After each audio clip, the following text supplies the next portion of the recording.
शिव गुरु भगवान की, नीलम दीदी हरिंदर भैया के प्यार दुलार की, धरती माता की। और आई हम सिंगर पूनम पांडे आई फिर से अली हो और आई कहे कि बा कैसे आजकल के सासू माँ सब जबानी जब चर्चा में जाई तब पहले बीरी सलाई खोजतिया जे हमर बीरी सलाई कहाँ रखल बा, पहले वो हम लेके जाम शिव चर्चा में आ चर्चो सुनी आ टाइम मिली तो धुकुर धुकुर वीडियो पी और कहे के बा कैसे हो वो चला चला बूढ़ी हो चला चला बूढ़ी झोला में धोला सलाई बीरी चला चला बूढ़ी झोला में धोला सलाई बीरी चला चला बूढ़ी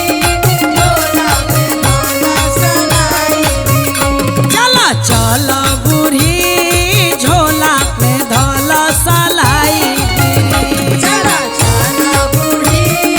झोला में अरे झोला में धोला सलाई बीरी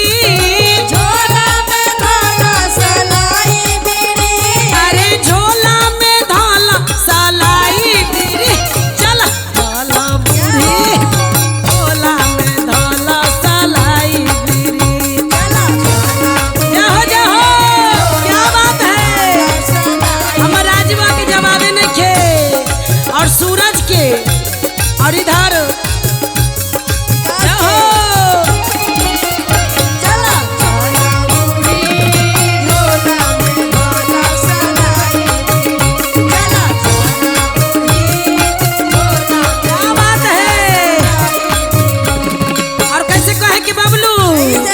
चर्चा में जईबू तू चर्चा हो सुनाबू चर्चा में जईबू तू कथा हो सुनाबू धुकुर धुकुर तू हो बीरी जे पियाबू चला चला बूढ़ी झोला में धोला सलाई बीरी चला जाओ झोला में धोला सलाई झोला में धोला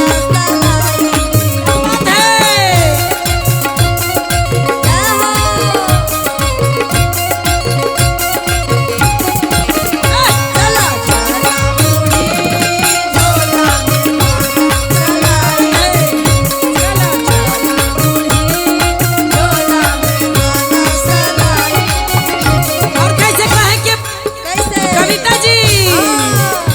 अरे घरवा में रहबू पुतहिया से लड़बू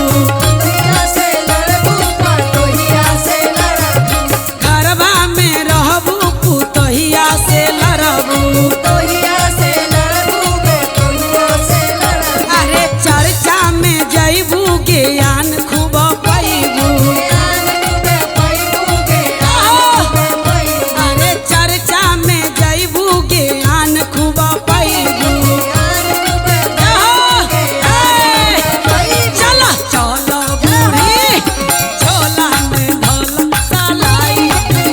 चला चला बूढ़ी झोला में धोला सलाई चला चला बूढ़ी झोला में धोला सलाई चला चला बूढ़ी झोला में धोला सलाई